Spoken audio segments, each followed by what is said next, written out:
Di awal film, kita diperlihatkan sebuah tim pasukan khusus Meksiko yang sedang bersiap untuk menggerebek transaksi senjata ilegal. Tim tersebut dipimpin oleh seorang kapten bernama Toro. Sesaat setelah tiba di lokasi, sebelum turun dari kendaraan, mereka melakukan yel-yel singkat bersama untuk membangkitkan semangat dan keberanian. ¿Quiénes somos? ¡Fuerzas Especiales! ¿Y qué hacemos? ¡Matar al enemigo! ¡Atiende! ¡Fuerzas Especiales! Di saat yang sama, kita diperkenalkan dengan Hector, bos dari jaringan perdagangan senjata ilegal yang menjadi target operasi. Ketika Hector hampir menyelesaikan transaksi tersebut, Kapten Toro dan timnya tiba-tiba bergerak menyerbu. Baku tembak sengit pun langsung pecah.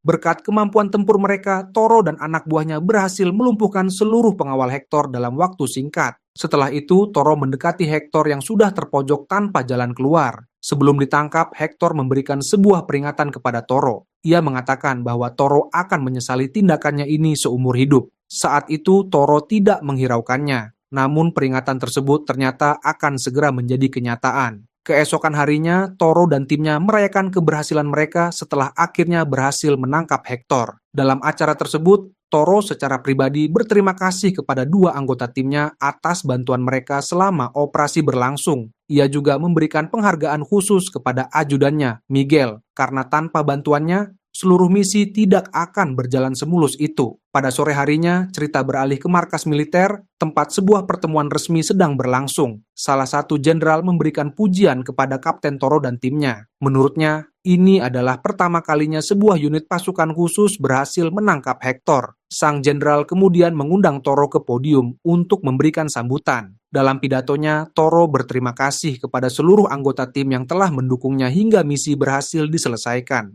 Namun, ia juga mengungkapkan sesuatu yang jauh lebih serius. Toro menjelaskan bahwa Hector bukanlah penjahat biasa, melainkan mantan anggota militer. Ia yakin selama ini Hector mendapat perlindungan dari orang-orang berpengaruh di dalam institusi militer. Bahkan, Toro dengan berani berjanji akan membongkar dan menghancurkan siapapun yang berada di balik perlindungan tersebut, setinggi apapun pangkat mereka. Ucapan itu langsung disambut tepuk tangan meriah. Semua orang memuji keberanian Toro. Setelah acara selesai, Toro dihampiri oleh atasannya, Kolonel Jenny. Jenny bertanya bagaimana Toro bisa mengetahui bahwa Hector memiliki koneksi di militer. Toro menjelaskan bahwa informasi tersebut ia peroleh dari seorang informan. Mendengar itu, Jenny menyemangatinya untuk terus mempertahankan dedikasinya. Sebagai penghargaan atas keberhasilannya, Toro juga diberi cuti selama 1 minggu. Es uno que tiene sus talentos, mi coronel. De su vacación. Keesokan harinya, Toro memutuskan untuk berlibur singkat ke pantai bersama istrinya. Ia tidak pergi sendirian karena Miguel turut ikut serta bersama istrinya. Salud. Salud. Por el placer estar juntos. Malam harinya, Toro meminta istrinya tetap berada di kamar sementara ia keluar untuk menemui Miguel. Mereka bertemu di area kolam renang hotel. Dalam percakapan mereka, Toro kembali membahas pertanyaan yang terus mengganggunya. Siapa sebenarnya orang yang selama ini melindungi Hector? Toro menegaskan bahwa siapapun orang itu, bahkan jika ternyata seorang jenderal sekalipun, ia tidak akan ragu untuk menjatuhkannya. Namun tepat pada saat itu, listrik hotel tiba-tiba padam. Merasakan ada sesuatu yang tidak beres, Toro dan Miguel segera berlari menuju kamar masing-masing untuk memastikan kondisi istri mereka. Miguel tiba lebih dulu dan merasa lega saat mendapati istrinya baik-baik saja. Sayangnya, Toro tidak seberuntung itu. Begitu memasuki kamar, ia langsung disambut pemandangan mengerikan. Istrinya telah tewas dibunuh. Sebelum sempat mencerna apa yang terjadi, Toro mendadak diserang oleh pelaku pembunuhan tersebut. Pertarungan brutal pun tak terhindarkan.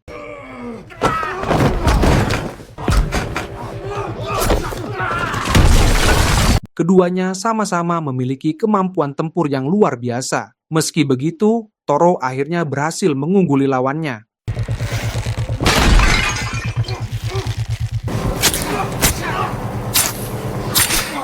Ia segera menghampiri jasad istrinya, larut dalam kesedihan yang mendalam. Namun ternyata semuanya belum berakhir. Penyerang itu tiba-tiba bangkit kembali dan melancarkan serangan kedua. Toro yang lengah tidak sempat mengantisipasi serangan tersebut dan terjatuh ke dalam air hingga kehilangan kesadaran.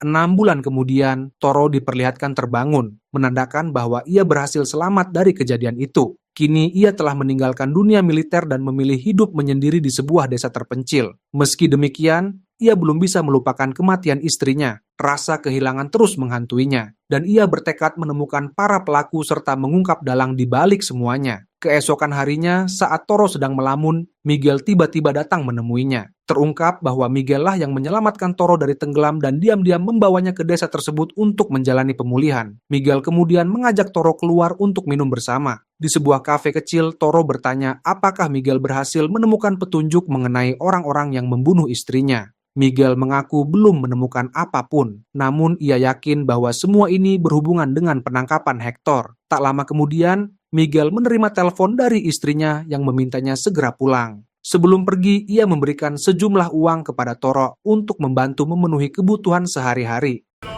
Vengo a verlo en un mes. Gracias. Setelah Miguel pergi, Toro justru menggunakan seluruh uang tersebut untuk membeli tiket lotre, berharap keberuntungan berpihak kepadanya. Keesokan harinya, saat sedang makan siang, Toro melihat seorang pria membaca koran di dekatnya. Perhatiannya langsung tertuju pada pengumuman hasil lotre yang tercetak di sana. Nomor pemenangnya adalah 25888. Toro langsung menyadari bahwa itu adalah nomor miliknya. Artinya, ia baru saja memenangkan hadiah sebesar 1 miliar peso. Tanpa membuang waktu, ia segera mencari tiket lotre yang ia ingat tersimpan di saku jaketnya. Namun seketika ia teringat bahwa jaket tersebut tertinggal di dalam taksi semalam. Tidak memiliki pilihan lain, Toro langsung menuju pangkalan taksi setempat. Sesampainya di sana, ia dengan tenang menanyakan keberadaan jaketnya kepada sang sopir. Namun bukannya membantu, sopir tersebut justru memberi isyarat kepada teman-temannya untuk mengusir Toro. Situasi itu berujung pada perkelahian. Pada akhirnya, Toro berhasil mengalahkan mereka dan merebut kembali jaketnya. Sore harinya, berita kemenangan lotre tersebut menyebar dengan cepat. Toro secara resmi diumumkan di televisi sebagai pemenang hadiah 1 miliar peso. Ketika para wartawan bertanya apa yang akan ia lakukan dengan uang tersebut, Toro menjawab bahwa seluruh uang itu akan digunakan untuk memburu orang-orang yang bertanggung jawab atas kematian istrinya. Voy a usar todo este dinero para encontrar y chingarme a todos los hijos de puta responsables del asesinato de mi esposa, Alicia. Cerita kemudian beralih kepada Miguel, yang kini telah menggantikan posisi Toro sebagai kapten pasukan khusus. Tak lama kemudian, Kolonel Jenny menghampirinya dan bertanya apakah selama ini ia mengetahui bahwa Toro masih hidup. Miguel mengakui bahwa ia memang mengetahuinya. Jenny lalu memperingatkan Miguel agar tidak ikut campur dalam urusan Toro dan fokus pada tanggung jawab barunya. Miguel setuju dan memilih mematuhi perintah tersebut. Keesokan harinya, Toro pergi ke kota untuk menemui Miguel di apartemennya. Ia berusaha meyakinkan Miguel agar kembali bergerak dan membantunya memburu para pelaku pembunuhan istrinya. Rencana pertamanya sangat jelas. Mereka harus menculik Hector dari penjara karena Hector jelas memiliki keterkaitan dengan seluruh kejadian ini. Namun kali ini Miguel menolak. Ia meminta maaf dan menjelaskan bahwa dirinya tidak bisa lagi terlibat. Ia khawatir istri dan anaknya akan menjadi sasaran. Selain itu, tanggung jawabnya di militer juga semakin berat. Mendengar jawaban itu, Toro merasa kecewa.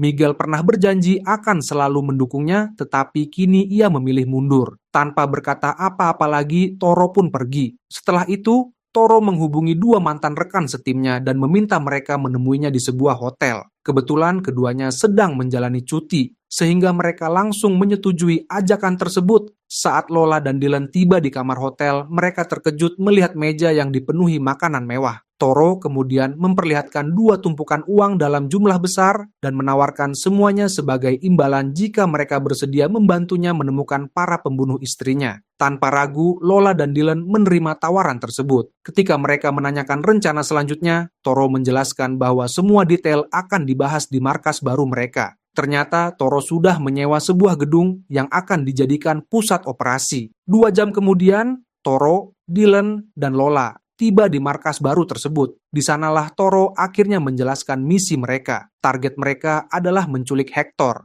Untuk melancarkan operasi itu, Toro merekrut 2 tentara bayaran sebagai tambahan personel. Ia lalu memaparkan bagaimana mereka akan menyusup ke fasilitas militer tempat Hector ditahan. Strateginya sederhana, tetapi sangat berisiko. Tak lama kemudian, Toro, Lola, dan kedua tentara bayaran itu berhasil menyamar sebagai prajurit yang bertugas di pangkalan tersebut. Sementara itu, Dylan tetap berada di dalam kendaraan dan bertugas meretas sistem keamanan. Beberapa saat kemudian, Dylan mengonfirmasi bahwa seluruh kamera CCTV telah berhasil dikuasai, sehingga tim memiliki jalur yang aman untuk masuk. Circuito liberado. Listo. Yo quiero limpio. Ketika mereka akhirnya menemukan Hector, mereka dibuat terkejut. Alih-alih mendekam di dalam sel penjara, Hector justru hidup dengan sangat nyaman, seolah-olah sedang berada di rumah sendiri. Ia bahkan ditemani oleh seorang wanita. Tanpa membuang waktu, tim Toro segera melumpuhkannya. Mereka lalu membawa Hector keluar melalui jalur belakang dan memasukkannya ke dalam kendaraan yang telah disiapkan Dylan. Puta madre.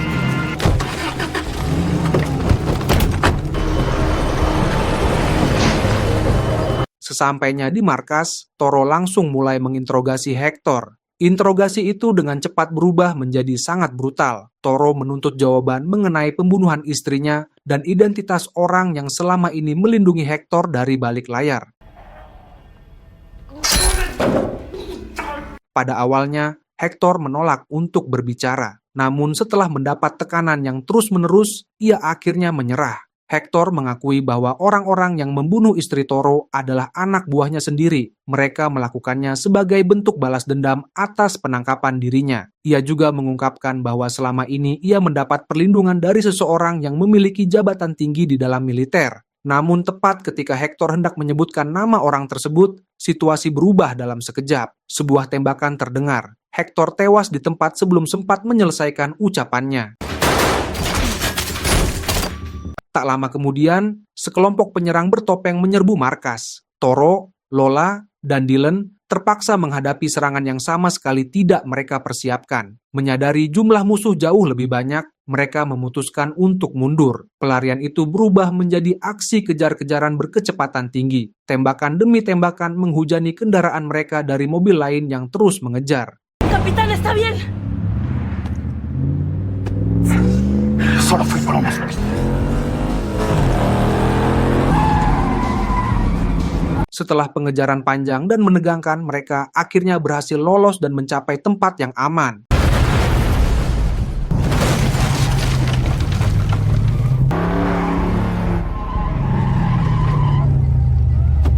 Sesampainya di sana, ketiganya mulai menyusun kembali potongan-potongan informasi yang mereka miliki. Mereka mempertanyakan siapa yang menyerang mereka dan bagaimana lokasi markas bisa terbongkar. Lola kemudian menarik sebuah kesimpulan. Menurutnya, para penyerang pasti dikirim oleh sosok berkuasa yang selama ini melindungi Hector. Ia juga menyadari bahwa hanya ada satu orang yang dapat membantu mereka mengungkap kebenaran, yaitu Miguel. Satu-satunya cara untuk melanjutkan penyelidikan adalah dengan meminta Miguel mengakses data militer dari dalam. Keesokan harinya, setelah menerima telepon dari Toro, Miguel akhirnya setuju untuk membantu. Exactamente lo que tenía que hacer. Está bueno.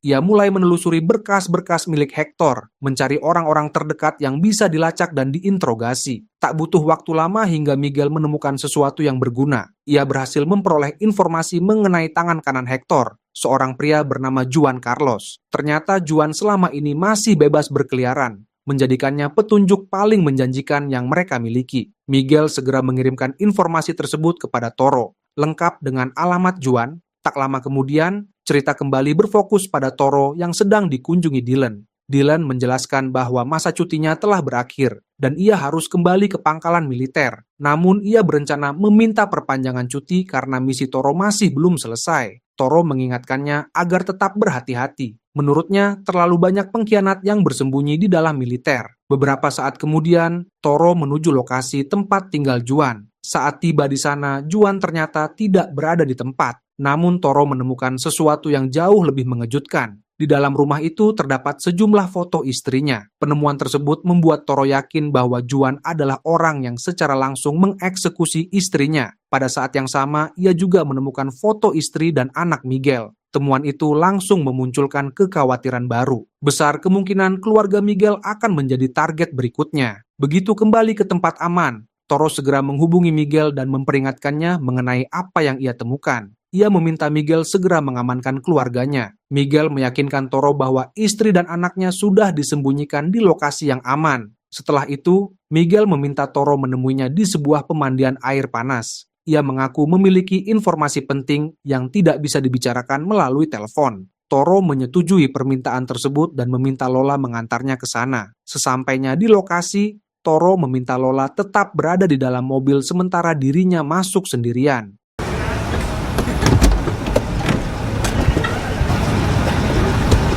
Ia kemudian menuju sebuah ruangan pribadi untuk menunggu kedatangan Miguel. Di luar, Lola mulai menyadari adanya aktivitas mencurigakan di sekitar area tersebut. Merasa ada sesuatu yang tidak beres, ia segera memperingatkan Toro bahwa kemungkinan besar itu adalah jebakan. Menyadari bahaya yang mengancam, Toro langsung berusaha melarikan diri. Namun semuanya sudah terlambat.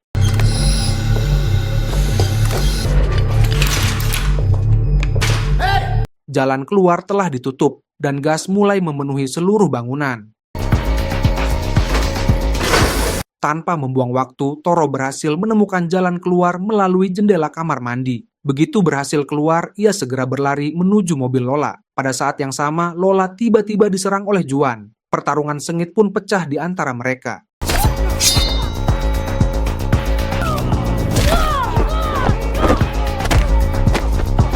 Di tengah kekacauan itu, Juan tertabrak sebuah kendaraan, memberi Lola kesempatan untuk melarikan diri. Ia berhasil menjemput Toro yang baru saja keluar dari gedung, lalu mereka berusaha kabur dari lokasi. Namun Juan ternyata masih hidup. Ia melepaskan sebuah tembakan yang mengenai Lola.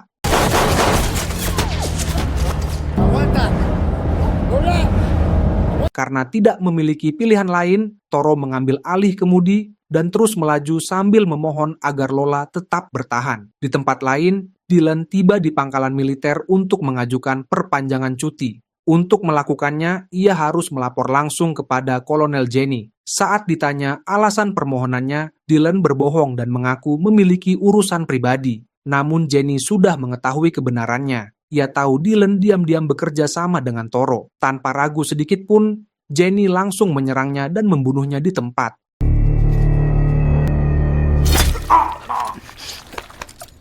Pada momen itulah kebenaran akhirnya terungkap. Orang yang selama ini melindungi Hector ternyata adalah Kolonel Jenny sendiri. Bukan hanya itu, Jenny juga memiliki kepentingan langsung dalam bisnis perdagangan senjata ilegal yang dijalankan organisasi Hector. Cerita kemudian beralih kepada Miguel yang tiba di markas kedua milik Toro.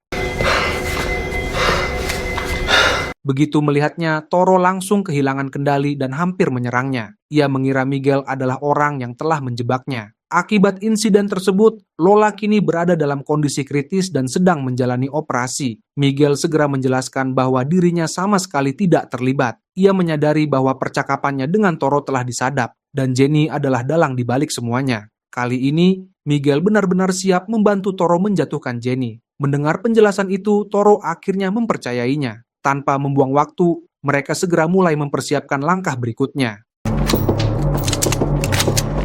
Keesokan harinya, setelah menyusun rencana, Toro dan Miguel langsung menuju markas Jenny. Hey, Andre. Saat tiba di sana, Toro dikejutkan oleh pemandangan mengerikan. Tubuh Dylan dipajang di lantai bawah sebagai peringatan bagi siapapun yang berani menentang Jenny. Meski demikian, mereka tidak memiliki waktu untuk bereaksi. Keduanya segera memasuki lift dan naik ke lantai atas.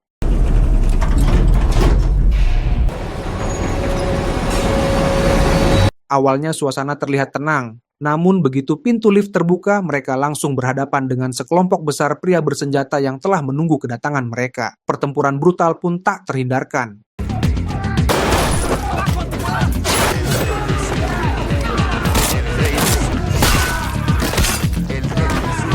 Di tengah kekacauan itu, Toro dan Miguel terpaksa berpisah. Miguel bertahan di dalam untuk menghadapi pasukan Jenny, sementara Toro menerobos kelompok musuh lainnya.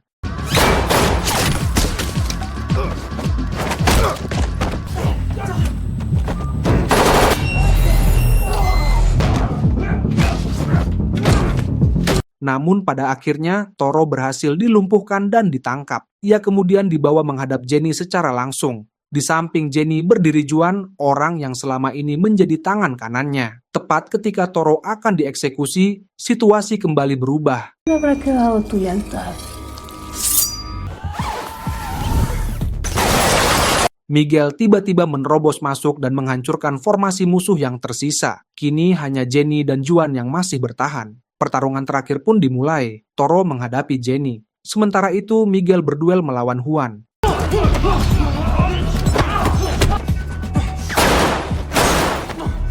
Kedua pertarungan berlangsung sangat sengit dan tanpa ampun. Juan berhasil mengalahkan Miguel dan membuatnya terkapar tak berdaya. Di sisi lain, Toro akhirnya berhasil membunuh Jenny setelah pertarungan brutal yang panjang.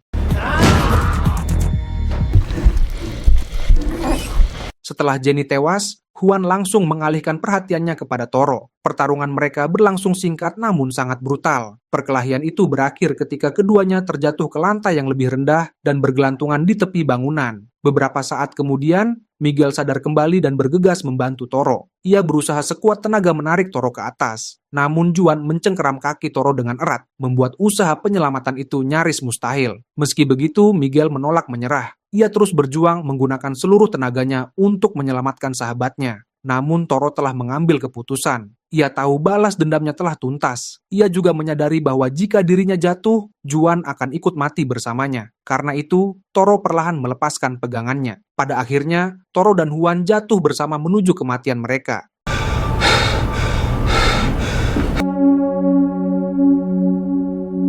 Film ditutup dengan Miguel yang menemui Lola setelah wanita itu pulih sepenuhnya dari luka-lukanya. Lola memutuskan meninggalkan dunia militer dan memulai kehidupan baru. Sementara itu, Miguel tetap melanjutkan karirnya. Seiring berjalannya waktu, ia berhasil naik pangkat dan akhirnya menjadi kolonel baru, menggantikan posisi yang dulu ditempati Jenny.